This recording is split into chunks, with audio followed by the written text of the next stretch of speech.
All right, all right, all right. Welcome everybody to Morning Coins with John and Chaz. I'm your. Morning. What's up, Chaz? How you doing? So I'm John. I at John Spalding on the Steam blockchain, and I produce the show. And then we have Chaz at CRollo3 on the Steam blockchain, and he provides the content and the review of our blockchain coin or project that we cover on a weekly basis, and general promotion and marketing of the show.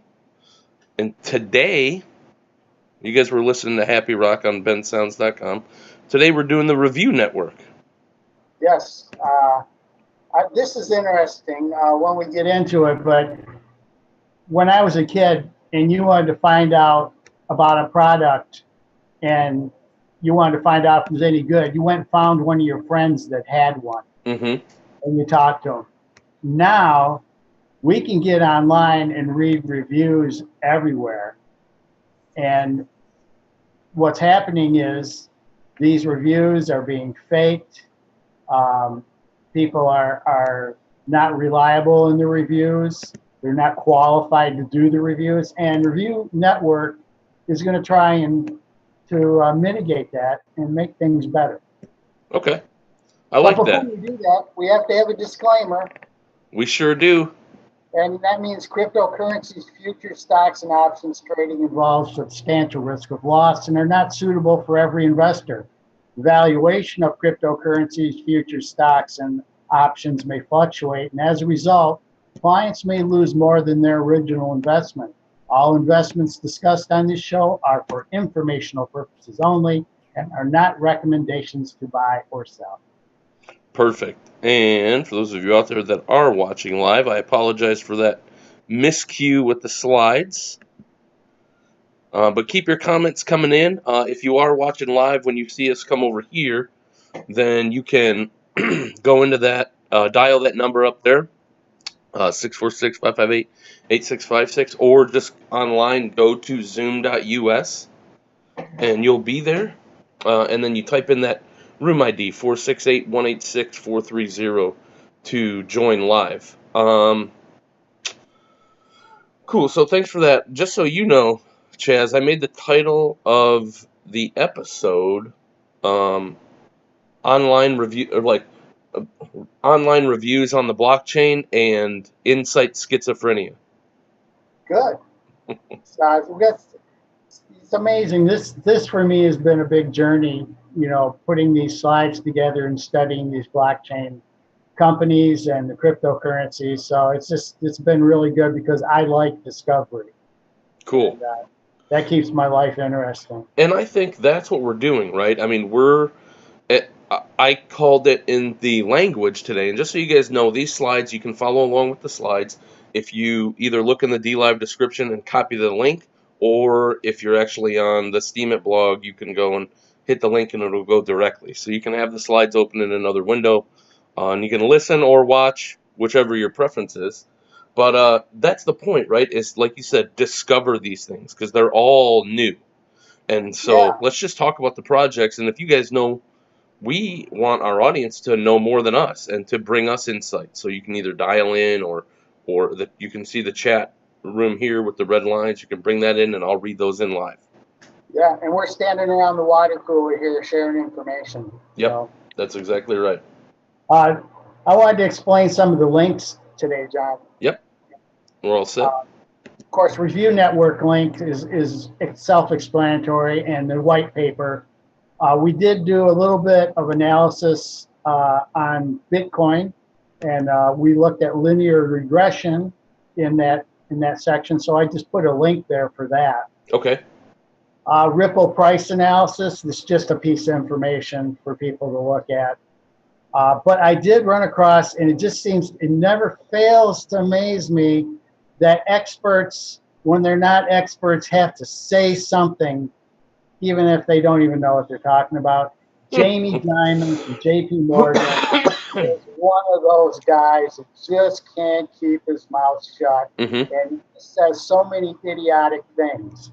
He does. And this most recent one is he's called the Bitcoin a scam.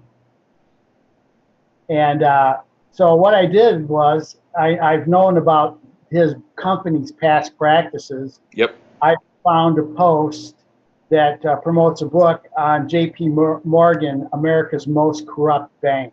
That's good. In fact, they have they are criminals that operate this thing, and they've never been prosecuted. Yeah, and they not only that, they were spared from prosecution by previous administrations, and Yes. they're the ones that single-handedly caused the 2008 crisis, or at least an argument. At work, right? Yeah, at least an argument can be made that they were the most responsible bank institution for that happening, and that's J.P. Morgan Chase. Yeah. My take on that, and that was the next link, was pump and dump. I think that Jamie Dimon and J.P. Morgan Chase are trying to suppress the market until they get all their ducks in a row and can jump in. I think this is a measured, a calculated thing that he's doing. And just to show that I have that pump and dump link, that just shows what people can do to the market just by saying a few things. Okay. On public, and then to counteract what Jamie Dimon said, Starbucks is beginning to take Bitcoin payments. Starbucks is really trying everything, though, since they kicked those two guys out of their restaurant for not ordering anything. Yeah, no. Right? It's like they're doing everything to stay relevant. I think they've really hurt a lot from that decision. I know, that things happen and da-da-da-da-da, but it didn't look good. But that is good, though. I mean, the more merchants that can take Bitcoin and do that kind of stuff. Hey, we got a guest. Hey, excellent. Who we got? And who just joined? I got to fix the camera scene. It's a non-video participant, it says. Okay. All right, so. All right. Anybody who wants to speak up, go ahead. Yeah, please. Oh, it's Edgar's Art. Okay. So Edgar's Art, he commented on our last episode, the Orvium episode, and said he really liked it. And so I just said, hey, we're shooting live today at 10:30. Come on in if you want. Excellent. Yeah. I just wanted to make one final comment on the Starbucks thing and about their trying to gain more traction now that they've made mistakes. A lot of these decisions these large companies make is based on a spreadsheet. And, two guys get out, you're not producing customer, and they just fail to understand the thing called goodwill. And a lot of companies out there don't understand goodwill. They don't use it. Right. So that's a good one. This is a good one. So this is this would be kind of an offshoot conversation that wouldn't be Morning Coins, but if there are other people out there that maybe it's a Morning Coins article review or something like that. And it's just kind of go in and says, hey, okay. Edgar's. It's 15:40 there.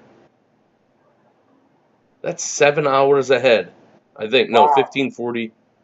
That's 24-hour clock. It's like 3:40. So yeah. Where are you at? Let us know, Edgar. And if you want to chat live, just plug in your mic and say hey. Yeah. You want to move on to the next slide then? Well, I mean, you put the Merriam-Webster logo in there. We might as well give them some credit for. Well, that's where I got the definition. So yeah. I thought I better give them credit for it. So the definition of linear regression is a process of finding a straight line and that best approximates a set of points on a graph. So if you have a scattered point chart and you want to draw a line through it to see which way that the weighting is going, linear regression is the way to do it. I think it's a great mathematical tool. I've used it a lot in the past. But we're going to be looking at some of that later on in our technical analysis. Okay, cool. I like that. And so then that brings us to our next one. Now, this one isn't a term that I've heard of before. This was in the white paper Okay. For review.network, and they say this is a common term in their business, but what it means is customers are constantly changing needs and are always chasing the next shiny object, which means they're hard to nail down. Right. And I don't know if schizophrenia falls into that category, but I know I happen to have some in my family, so I know how they operate. But anyway, so this is part of their paper, and what they're trying to do is they're trying to smooth this part of it out so that they're able to actually keep up with those changing chases. Okay. Gotcha. And want to give a shout out to Lizda PF, DLive, Upvote, and especially Johnny Clearwater for your upvote. And if you guys don't know Johnny Clearwater, you should follow him and check out his show and the stuff he does. His show is Hots or Shots, so check that out, and then keep following him because he's a trailblazer in the DLive community and doing stuff to create a community for Steam. So. Okay, ready to move on, guys? Well, we will. I just want you to know that I have insight schizophrenia as well. Okay.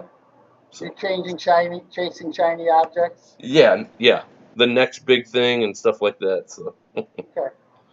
Well, I'll keep that in mind. I'll remember that. Yeah, you're great for this show, then. I am. Right? Because I'm all in every time we cover a coin, and then you're like, "Hold on, John. John, I got to step away just for a second. My power is running down. I got to do a plug-in thing." Uh-oh. All right, guys. Welcome to Morning Coins with John and Chaz. Thank you to DLive 24 Hour for being a promotional partner with our show and all the other DLive entities that we're involved with. D-Unite, DLive Community, DLive Rewards. You guys are all out there. So we appreciate that. All right. Yep. I got out my thank yous to everybody. Good. No, I wasn't that far away. Just a wall socket away. Yeah. I think maybe my producer pulled the plug on me. He's sleeping in the window now. But oh, probably didn't give him breakfast. Yeah, I didn't feed him soon enough. Cancel his internship. All right, so what's the goal of this review network thing? Yeah, it's their goal is to establish a global platform that is resistant to fraud, which is very important, and manipulation, while delivering quality, reliable reviews on various products and services. Review.network is focused on creating a connected, trusted, and open review community. Very important that, because we'll see later that there's some issues with many of the review platforms out there, that it's so easy to fake a review. It may be somebody that's not qualified. It may be somebody that works for the competition, getting in there. Right. Somebody that works for the company itself is trying to pump up their own product. Interesting. Okay. So what they're trying to do is they're trying to mitigate those things so they don't happen, so you get a more reliable review process. And I know I use reviews when I go online, and sometimes I look at, I'll just give you an example, unqualified. I bought a product to fix a crack in my windshield. It's a resin that you put in and you attach a thing to it and pump in the resin. And then you have to put it under UV light. And they recommended in the instructions that you leave your car outside in the sun. Okay. One of the reviews said, I put this stuff on, left it in my garage all night long, and it never cured. Duh! You didn't read the directions. Yeah. And so a negative review for someone who really isn't qualified to give it. Or like if you're looking at when they put up a review of like an item that is already inexpensive and they say not worth the money. Yeah. It's like this thing's made to be a throwaway item. That's why it's not lasting you a year. You paid There for is, the yeah, there is something that you get what you paid for. yeah. Right. I've written, I usually go right to the negative reviews because if it's a good review, I don't want to read that because that's saying what I want to hear anyway. I want to get to the negative ones. Right. So do you think we'll be able to play the video this time? Yeah, I think we will. Let's check it out. Okay.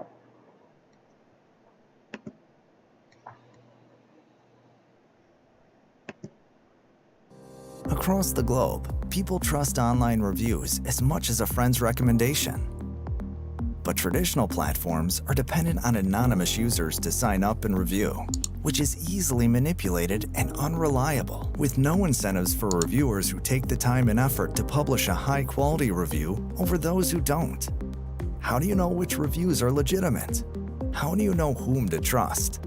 Blockchain is trust. And with the review network, all interactions are logged on a public ledger to ensure reviews are real and can't be tampered with. Users submit reviews with a small stake to ensure accountability, and all reviews pass independent validation to make sure that they're authentic. Validators reject low-quality reviews and reward authentic ones, minimizing the risk of fake reviews and incentivizing real reviewers to keep up the good work. What if an organization wants to know more about their own products and what people think? Market research is worth nearly $50 billion a year and growing. Traditionally, you would employ a market research firm who would charge an arm and a leg to pay people to come in and answer surveys about their product. This is time-consuming, costly, and can lead to unreliable results. With Review Network, brands can engage with customers directly, cutting out the middleman controlling their campaign and collecting real-time actionable data, while greatly boosting response rates by rewarding participants for their time with RU tokens. RU is based on the Ethereum blockchain and is fully ERC-20 compliant.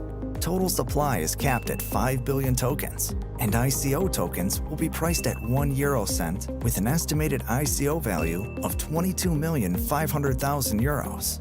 Our core team members consist of experienced early adapters of blockchain from the top of their fields in finance, tech, and managerial roles across industries with decades of experience in growing companies. And the common goal to make Review Network the best solution to leverage blockchain technology in bringing value to customer knowledge and trust. See the value in decentralized customer experiences and join the Review Network today. I have insight schizophrenia. Yes. Chasing the shiny object. But honestly, that was really cool. One thing that triggered for me when I was watching that, and it reminded me of, is that TripAdvisor, when we did our planning meeting at that hotel, and they gave us a great discount on the meeting room, and they said here's our TripAdvisor thing. Just make sure you leave feedback. Like I get emails from TripAdvisor on how many people have read the review that I posted, because I went over there and I posted a pretty lengthy review, and that gets a lot of eyes. Right. Like people really do that, so it tells me that there is momentum around there.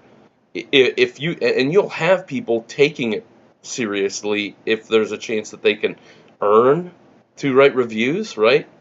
Right. And so that's kind of neat. Yeah, it is. It's and plus, as we'll see later, Review.network is aware that they need to silo or make sub platforms for different specified things like trips, vacations, and things like that. Gotcha. So I'd say they're currently working on that. Is that right? Yeah. There is their project is not complete yet, but it will encompass a lot. But that's why we have a lot of slides today, because there's just so much that they're doing. Yeah. So we're just getting started. So Yes, we are. you guys can share this with people. This will be a little bit longer of an episode. You went into some good detail with your review of this platform, so that's cool. But before we do that, Let's give them some links in case they want to give us $10 in crypto. It's time for shameless self-promotion. Remember, the slides are available. Yes. With the link on Steemit or SteamPeak, whichever platform you use to view other people's content. And on DLive, you have to copy and paste the link. You can come on in. If you don't have a Coinbase account, you can go over there, open one up, select your favorite person that's a part of this show, hit their link, buy $100 worth of crypto, and we will get $10 in free Bitcoin, and so will you. Sounds wonderful. It does. You know, I know people, they slam, I see Bitcoin or Coinbase being slammed, but I think these guys have a plan. They know what they're doing, and they're being very cautious about what they're doing. Yeah, and let's be honest, it's very difficult to operate in the crypto sphere in the United States. And a lot of that reasoning is for some of the links that you put up there earlier. JP Morgan Chase, other big financial institutions, things like that, because this is a decentralized game. And when I say game, I don't mean it like in a funny way. I mean, this is intentionally set up to stop centralized banks from having power over us and the way we transact with each other. And it's a funnel or a filter that exists in the financial world where they can just, you know, control us and hold us back. Right. So that's why we're here, guys. So Coinbase, they just sent me a survey, so I know they're doing active customer surveys. They're always planning and doing stuff, and I don't know. I mean, I understand the arguments from a decentralized aspect, but I don't understand the arguments from a who we're really up against aspect. Right. So take that with what you will. Let's hear some more about the Review Network. All right. So I'm not going to read all this verbiage here, but one of the challenges that Review Network identified was technology. A lot of companies just are not adapting with the latest technologies. There's a low response rate to surveys. And I know that's true because I get surveys and why do I want to do this survey? I'm busy doing the slideshow for Morning Coins. Why do I want to? I don't have time for this. And I hit exit off and it's gone. And another reason is data privacy and security issues. I mean, I always go back to this one thing is that I always have these platforms tell me, you need to have a secure password. It needs to be more complicated. And I said, no one's ever stole my password from me. They've stole it from you. That's exactly right. Platform insecurity. Yeah, we need platform security. And I think this is an issue that they're addressing. Okay. So they claim to have solutions to this or are working on solutions. And on the solution slide, they're going to implement new technologies, which would be the blockchain and the use of new methodologies. And so the blockchain itself, they're going to do application-based mobile surveys, blockchain technology, and a token-based reward system. Imagine that, getting paid for doing a review. Increase of rate of response. So if you're getting paid to do a review, I certainly would be willing to do that. It would increase the amount of people, which would give you a better base of knowledge for the company doing the research. Right. And it also, like using Steemit as an example, you can write your review and then you can cut a little video with a snippet of your review and post it over here. And say, hey, I just did a review of such and such. Check it out. Right. They're going to address enhanced data privacy and security issues. Everybody wants to protect their data. Blockchain is oriented towards having secure data. So it's a good thing for them on lower cost, higher quality solutions. Right, because the companies that are asking for reviews, it's costing money to actually go out there and get surveys. It's not a Yep. free thing. That's right. So they're going to provide the tools. They use machine learning to help them make better reviews. Okay. That'll be interesting to see how that. I mean, whenever I hear that, I'm assuming they're talking about AI.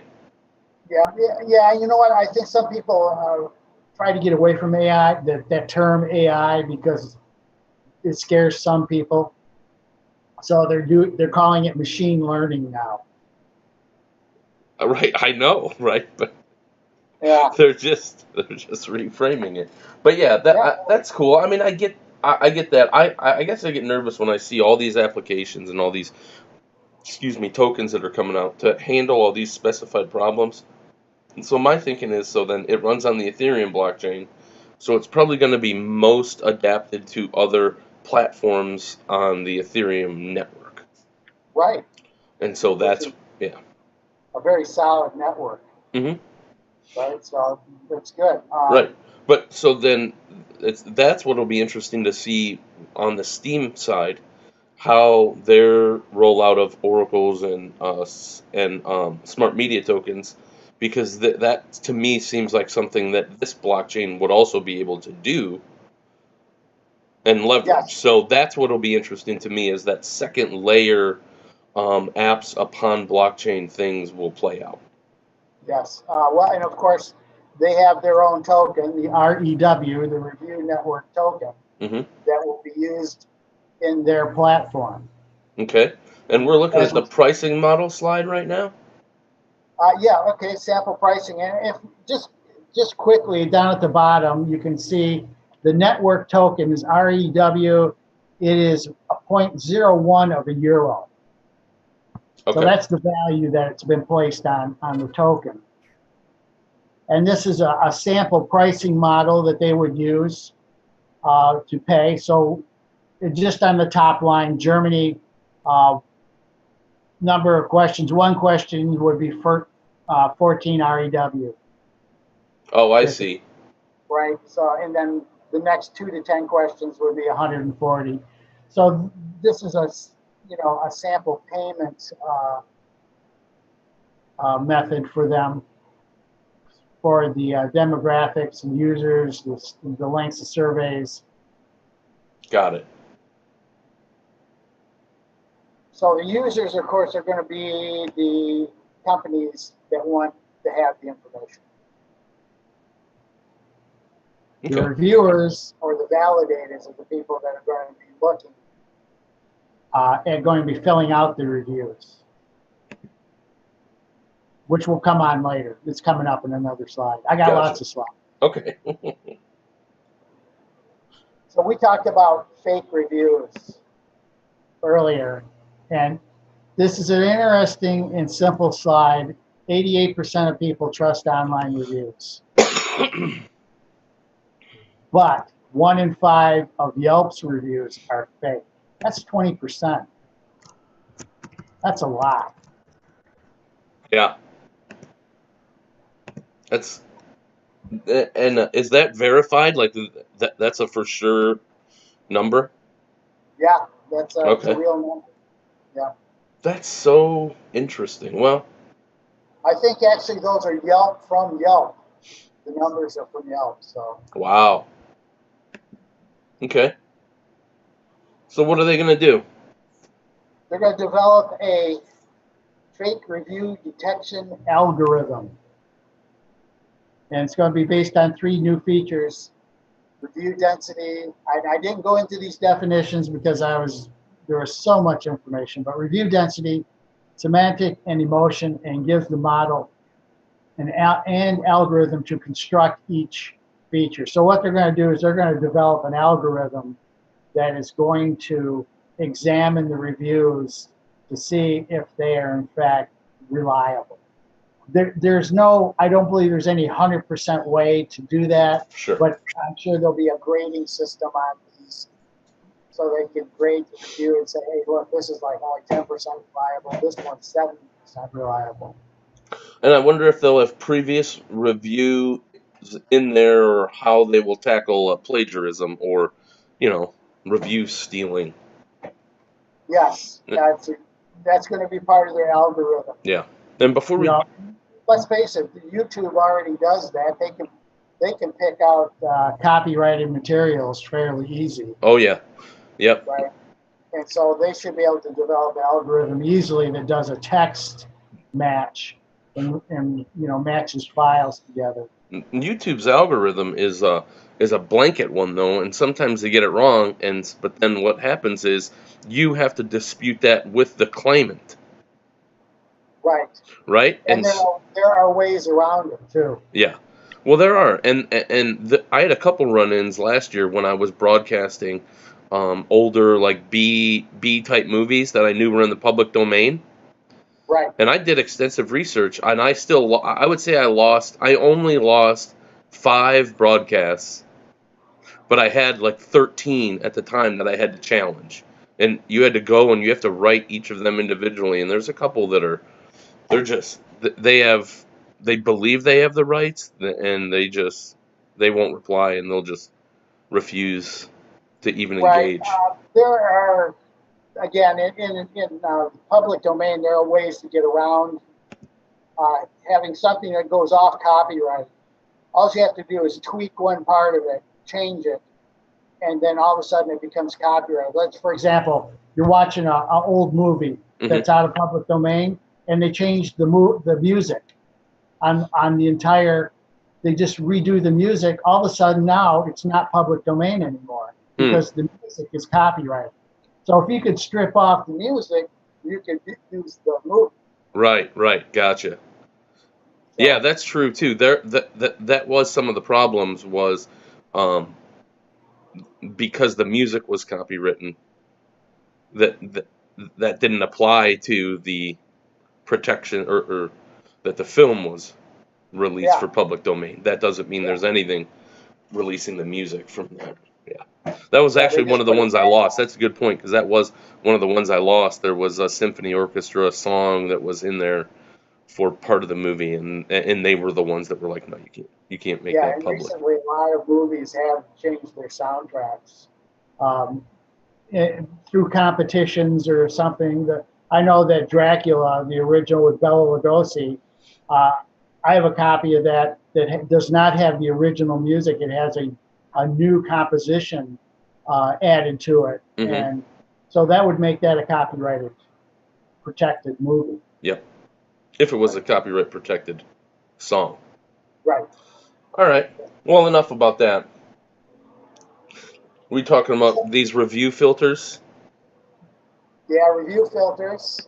So this is interesting because I think when you look at this, I could really use this, because when I look at reviews, I might be looking at somebody that's much younger than me, or has a different socioeconomic status, or lives in an area that's much different than mine. I would probably want to look at people that are like me in a review. What do people my age say about this? Because my interests aren't always the same as other age groups, let's say. So you can filter it out to get a better needs basis on your reviews. I think that's a great idea. And in this description here, it talks about that. People with similar backgrounds, similar ages, similar wants. You can filter out the people that don't want the same things you do. Interesting. And get a good review. Okay. And I don't think I've ever been able to do that on reviews. They're just up there and you read them. Well, the only filter they usually have is who ranked it 5 stars, who ranked it 1 stars, and you can click on those numbers and go see those specifically. That's about as deep as the review filters would go. Right. So I would have filtered out that guy in the garage trying to cure his resin without UV light, I would have got rid of him. Subdomains. This is cool. So they're going to have subdomains so you can have different areas of reviews. So you're not mixing them all together. Restaurants, travel, lifestyle, fashion, and there'll be more than that. So you can actually go to, like, I'm going to a restaurant, I need to find out who has the best food, or who has the best prices, or who's close, who's far. Right. And so, you know, and I love going to restaurants and getting good food. I mean, I'm a foodie. So these types of things will be important to me. Mm-hmm. And And so, what go ahead. kind of shiny thing would you be looking for, John? I would be looking for product reviews for technology and streaming stuff. I also look for just like different types of home tech stuff, like microphones and uh, chargers, things like that. I saw a good one the other day, or actually it was this morning. A light bulb. It's an LED light that screws into a socket. Mm-hmm. It has a camera built into it, and you load an app onto your phone, and you have a security system. What? Yes. That's so. It has a camera attached to the LED light. Yeah, you just screw it into your light socket, and you can use it outside or inside, and you hook the app up, and it transmits to your phone. Wow. Live. You can be live as That's well. crazy, man. I thought that was so cool. That's what I mean. Any kind of shiny new project like that, I don't want to call it insight schizophrenia, but I get shiny new object schizophrenia. Like, I gotta get that. So I could use that around here because I need security cameras. I mean, people running off with my stuff, you know. Doesn't the show producer help you with security? Oh yeah, sure. But it doesn't put a camera outside. So let's talk about these RU tokens. When I hear RU, I think of cooking. Cooking, yeah, that's right. Rue, or you're going to rue the day, or Yep. So the tokens on the platform, that's their economy. That's what they use to pay for things. The companies will that want the market research will buy the tokens and pay for the survey and the analysis. Okay. And then people who are the reviewers will get paid to do that. The thing I'm having trouble grasping is the validators. I think that the companies or the users have to stake the validators in this case to do the review. The reviewers have to stake, or the companies have to stake? The companies have to stake the validators. The way I look at the graphic, it looks like the reviewers should be the logical ones to do that staking. Because I know. And the graph, I don't know. I had a hard time grabbing. So if someone else has an understanding of this, let us know. Yeah. Because I would think the reviewers would want to make sure that but you would have to mitigate that, I think, some way, because you could have a situation where you have validators that might only allow like certain reviewers stuff to get through and things like that. So this is they're solving a challenge, but they're creating some more challenges as well. But I think if it solves the problem, or at least takes an advance towards solving the problem of fake reviews. Let's look at the next slide, John, because it shows a process example. Maybe it'll help clear us up. Okay. So the company wants a survey. And the survey is targeting 20 users, in this case, who are 30 years old, driving BMWs. It has to calculate the payout at 200 REW. So the validators have to bid on this, is what I understand. They have to actually bid on the surveys. The validators or the reviewers? The validators. Okay. And then the Review Network blockchain protocol distributes the survey to users matching the target. And I'm missing part of my slide here. Hang on. User fills out survey and sends the answer and gets rewarded directly from the company? Right. Is that the part that you were missing? Yeah, that is the part I was missing. Well, there you go. And then, You're welcome.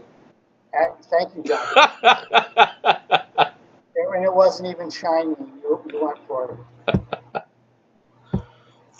So then again, the validation protocol, the next slide is the validation protocol. Maybe this clears it up. Okay, I looked here we go. for a long time. So in this case, the validators on the right, I just put some verbiage. Bid in a blind auction to be selected. They vote to determine if the review follows the platform guidelines and if it should be published. Rejected reviews cause the reviewer to lose his staked tokens with each approved review. And then that sentence is unfinished, and that is not my fault. That is in their white paper, and I notified them that they had a partial sentence. Oh. And they're gonna, it says after a decision is made, it can be challenged for a defined period of time. After that, the window's closed. The review becomes permanent, published on the platform. This mechanism helps us fight censorship by introducing finality to the review publishing process while also allowing the community to detect and penalize bad users. Very interesting. So there is a challenge process. Okay. That we have for this, and the user review stake submit review validators blocking, validators casting votes, review published challenge. Boy, this is their wording. Challenge the reviews rejected. So there's a challenge process for if someone just says something totally off the wall. And it says the detailed technical specification of the validation protocol will be described in a separate technical paper. So, and it also, if you look at the other, where is it? The third one down, rejected reviews will cause the reviewer to lose his staked tokens, whereas each approved review then RE. So that's the one that's not finished? Yeah, the approved ones will allow, I'm guessing that it means release the tokens to them. Okay, right, so they Okay. stake and say they want to write a review for this, here's my stake, and then they would get paid after the review is done and probably their staked tokens back, I would assume. But we don't know that because they didn't write incomplete sentences. Right, so they're going to fix that one. They better fix it. Or John will be after them. Okay, but they're going to have an ICO for their token. Okay. Carried out in over 100 countries. So they want wide circulation and the review token and easier adoption of the review network platform. It makes sense that if the token's out there, and it'll make it easier for them to use on their network. Sure. And they plan to be on major exchanges. So there's a list there. Oh, wow. Which is a plus. Okay. Coinbase is not listed there. And then there's the next slide gives a breakdown of the initial coin offering and token sale. All right, and while we're going over to that slide, thank you to DLive 24 Hour, Kelly Meatwagon, and Sean S. Porter for your upvotes. There we go. Got our token sale. Yeah, so it's distributed. It gives a breakdown of the distribution. Estimated ICO value of $22.5 million. Million euros. Euro, sorry. You're much more trained at seeing that E instead of the dollar sign. 2% in a bounty campaign, 5% in some reserves, 15% to the team, 24% for rewards pools, and 54% to the community. If it's over 51 to the community, that's usually pretty good. Yeah, that's good. So they have a plan, and they're going to have a distribution network, and they're going to. I think that the idea to widely distribute the token is a great idea to get acceptance. Mm-hmm. And there'll be people will then say, well, hey, I already own the token. Might as well use the company's platform. Yeah, and if they use the platform and it works, even in the beta version, then I think people will be attracted to that, especially your content providers and people that do more of the touristy lifestyle type traveling and content production. Yeah, and as I read through their paper, these guys have done a lot of homework on what they're doing. So when you go through the white paper, you see all the research that they've done. Okay. I put a slide up for the roadmap. I wasn't going to go through it, but I thought people would want to see it. It is in the white paper. Yep. It looks like what by quarter 4 of 2019, they want to have advanced market research analysis done. Yeah. That's the end of that. So development of the prototype is being done now. Pre-sale, private sale, all that stuff starts, I think it's this quarter.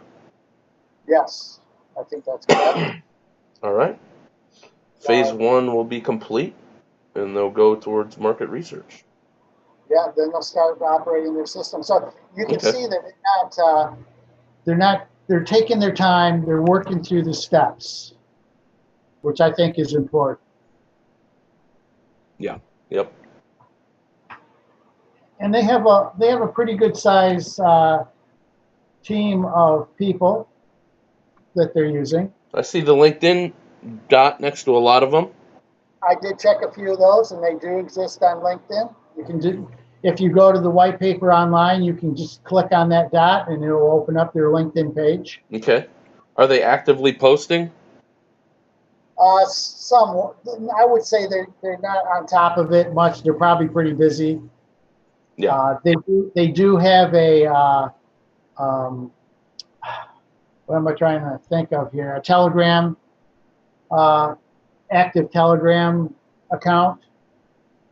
So you can go there and speak with them, which is what I did when I discovered their error in their sentence. Oh, gotcha. Okay. So you can probably reach them and chat with them there easily. And I'm sure they thanked you. Did they get back to you? Yeah, they did. They gave me a thank you and said they'd fix it or work on it. Good. So tell us about Vuk Popovic. I had to put this up there because I read this description. I said, Vuk had to write this himself, that he is a born leader and a managerial ace, responsible for rapid growth of multiple businesses, including Quantox Technology, which he grew to over 200 employees in just 2 years. Well, guess what? I checked Quantox. Okay. They're now 139 employees. Well, they had to streamline some things in today's economy. Downsizing. Yep. So I just had to put that up there, that he's a born leader and he's a manager ace. So, managerial ace. Yeah. That's cool. Good for him. I'm not a managerial ace. I did check them, as always. Do your homework, see where these people have been, what they're doing.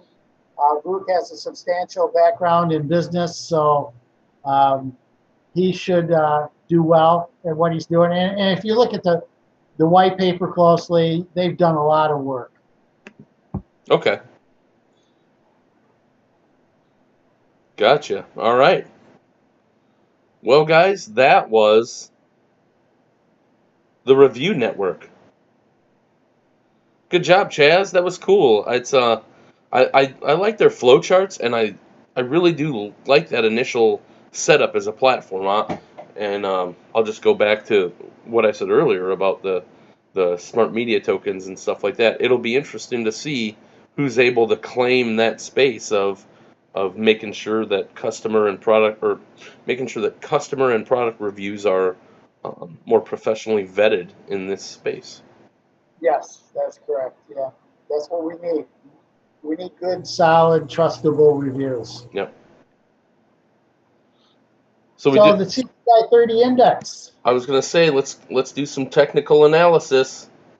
So our 52-week change now is up 51, almost 52%. Our last show, it was up almost 98%. So we've had a little bit of a drop off on the index. That's not good, is it? No, but keep in mind we're dealing with 30 cryptocurrencies here, or 30 tokens. And so it only take one to bomb and knock out the index. Okay, gotcha. Especially if it's a big one. And so Bitcoin is one of the heaviest weighted in the index, and if that goes down significantly, it can drag the whole index with it. And it did go down significantly. When did you do this graph? This morning at 6 o'clock. Okay, so it had already gone down. It was at 7,800 7 days ago, so that was previous episode. And then it was at like 71. It's back up to 71.6 now, but it went down to like 6,800. Yeah. So. Yeah, and again, there could be some manipulation of the market. That's what I think we see happening, but just wanted to put this up there just so people can get an idea what the general direction of the market is. Okay, good. And then we have a little review to do on Manna. We do. Look at all those tokens. Yep, they keep piling in. The token itself is reversed a little bit and gone down, but that's okay. Oh, you mean the cost of a mana, of one mana? Yeah, 0.0015 USD. So 15 thousandths. Yep. So, it was a rough week in crypto. Yeah, but again, the whole market's taking a little bit of a dump. So, and on my 5th week, I did receive my deposit into the account. And so if people are interested, universal basic income, it's free money. Check one of the links at the top in your favorite host, click on it, sign up, get validated, and you can start receiving your deposits as well. And the link to the slides is in the description on all of our posts. Universal basic income is a very interesting topic. And then that also reminds me I need to thank UBI 9 for their upvote.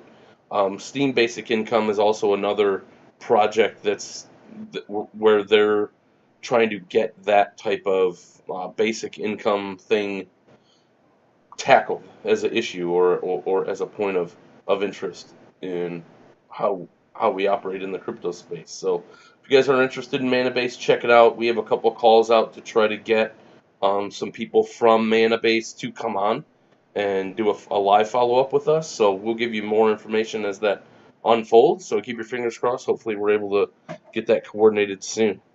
Yeah, that would be great. I would love to have someone come out and talk about this because I think it's an interesting project. It is a blockchain project. It's not centralized. And it's a nonprofit. Yeah, it's a nonprofit. And then Edgar's Art, I think you're still here, and he said, do you guys know about Avanok's recent airdrop? And I would say no, I don't know about that. I have to ditto that, I don't either. And it's AVINOC, Chaz, so let's do some research on that platform, and Edgar's, if you're involved with them at all, let's talk about having you come on sometime and maybe we talk through that. But let's do our due diligence on that, and we'll come back to you and see if we can get something set up. And Edgar's, if you do have a microphone and you want to say hi live as we're closing out the segment, you're more than welcome to. Yeah, thanks, Edgar's. I'm always scrambling around looking for a good platform so we can have something interesting to talk about. So, and then our last slide is our technical analysis. Oh boy, here we go, guys. We're going to the moon. There's a lot on here. This is the Gann squares, the shaded areas with the arcs and the lines. Okay. The stepped yellow line is the parabolic SAR. And then at the bottom is the unbalanced volume. So let me quickly just go through this. The arrow is pointing to the low, or the what I would think is the support area. And if you look at the second yellow arrow pointing up, it does hold true. There is a support area there for Bitcoin. The 59.50 mark. Yes, and Gann is called this one on this chart. The other things I want to point out too is you see the red arrows. Yep. That vertical line that the red arrow is on top of is a event line. Stuff is supposed to happen when the price frame gets to that line. And so something did happen. There was a significant drop in the value on that line. Mm-hmm. And as it got out farther, you can see those double arcs it should be red, but we've got a black background fading it a little bit. It did show some resistance to price, and that area there is a resistance area, and it came down to the yellow arrow. What I see happening here is we see a reversal on the parabolic side. You can see the line going down, and now it's below the candlesticks. When you're saying the line, you mean that yellow line? The yellow step line. You can see I put a green circle around it there. It stepped, had a big drop, and then now it's kind of stepping back up. Yeah, and that's called a reversal. There's a reversal there, and the red arrow coming away from the green circle there, that is the next event horizon that we're going to be looking for. Something is going to happen there. And when you say something, that can either mean up or down, correct? It could be either way, but I'm taking a guess it's going to be an up. Ah, too bad your mic's frozen because, or your camera's frozen, because I went back to you and it looked like you were trying to eat your camera. I want to eat my camera. So are you predicting here on this show, even though we're not giving any type of investment advice, that your prediction is that this next event is that BTC will go up? Yes. It will be a up area between that line, the vertical line. Actually, the two arcs represent that same area. So we're looking at a support area here, and it should push it up. We'll see. Okay. Now, when you say a support area here, though, when you say a support area here, where do you mean? I just want to show them on the slide one more time. Okay, so if you look at those two arcs where the red arrow is pointing to, in between them is a support area or area of acceleration. Okay. That vertical line is an area where you would expect or are expecting something to begin to happen. Okay. It's an event line. So there's an event is going to happen at that line. Right. So we're probably about 3 weeks away from that. This is a weekly thing. Okay. That's interesting. I like it. All right, and then to a little bit of support for that is the unbalanced volume at the bottom.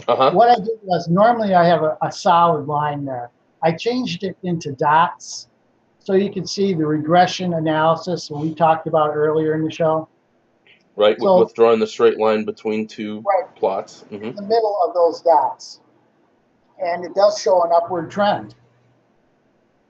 We're seeing that there is actually an upward trend of inflow of money into Bitcoin. Okay. Something you probably wouldn't really notice because you would focus on that peak in the one area and say, oh, look, it's down. Right, the December peak?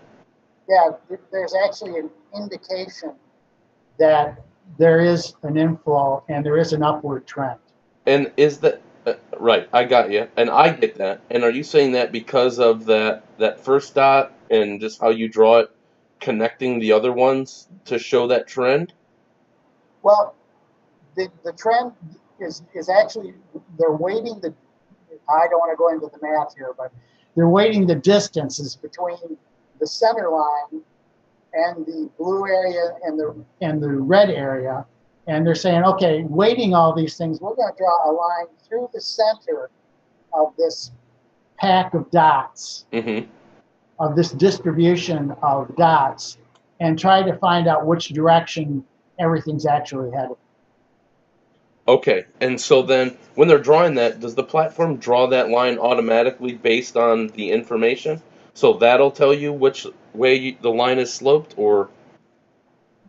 There's several ways to add a regression channel on here. What's really cool, this is a trade view chart. And what's really cool about this is you can add technical analysis or indicators to indicators. Because unbalanced volume is an indicator, but I just added another technical analysis to analyze the unbalanced volume. So you can actually draw this any way you want. Okay. You can take a small section, you can take a larger section. In this case, I just, from the time that I tried to get close to the edge of the Gann square to the end of the chart and show what was going on in this, it's a pretty long period. It's a 14-month period. Sure. So I'm trying to just get a feel for the trend here. And I could have drew it longer. I could have shrunk down and this is, of course, this is something I want to talk about too, is scaling. It's hard to scale charts to make them fit the indicators, especially on the Gann square, because you have to have those things, and what they say is the resolution has to be right. So I had to do a lot of moving of the dates, squeezing them back and forth, and also the prices up and down on the side, which this chart allows you to do. Okay. And to make it fit. Sometimes you have to do like a backwards look at the chart. So where you see that first red arrow on the chart, I actually had to move the Gann's thing around to make it fit it. Okay, gotcha. And it's a little bit of a challenge sometimes, but yeah. It works. So that gives me a content idea for you, right? Right when I think of that, I always am thinking, well, especially on Steemit, what are some other ideas that we can have to create good content on the platform? And to me, maybe another one, but I don't want to add more workload to your plate, but it would be doing a quick video or doing if you go into Zoom, like if you go into your Zoom and do a screen share of you creating your chart and then either record it or broadcast it live, then that's another bit of content for your site and another kind of in-depth background piece on Morning Coins. It's an excellent idea. So let's talk about that. Let's talk about the best way to do that. Yeah, we could probably integrate that into Morning Coins somehow. Yeah, right.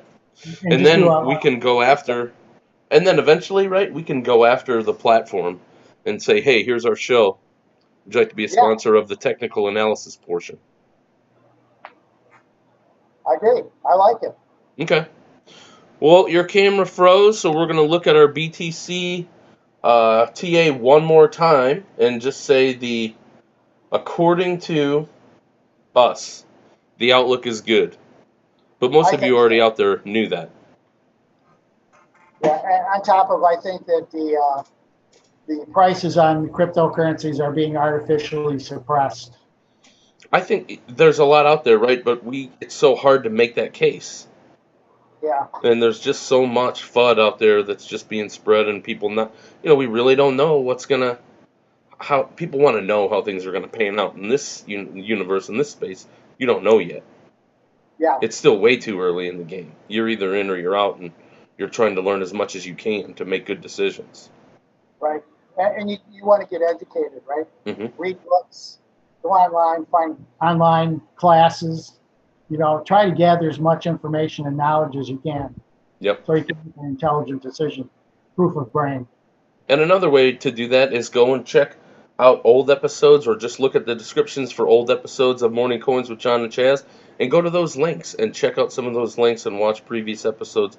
We appreciate all of you guys who tuned in today. Thank you all for your upvotes and for watching. If you guys want to leave a chat, you can, or you can go on Steam it or Steam Peek and leave us a direct message in there that'll stay on the blockchain.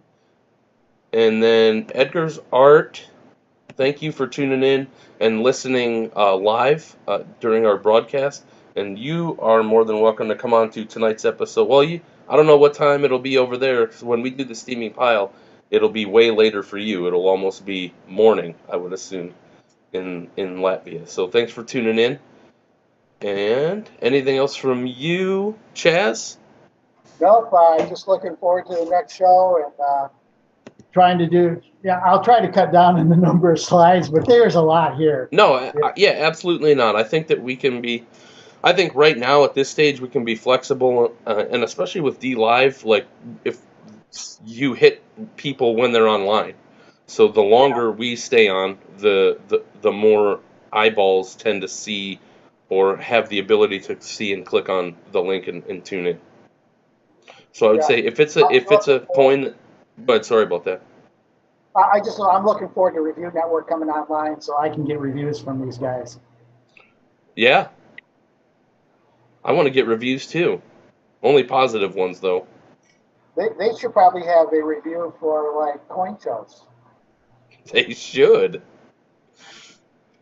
All right, everybody. This was Morning Coins with John and Chaz, episode 19. So, with that, should we get out of here? Yeah, we should. All right. Thanks, everyone, for tuning in. You guys can check us out on g1nbc.com. You can also check us out at our respective Steam pages at crollo3 and at John Spalding.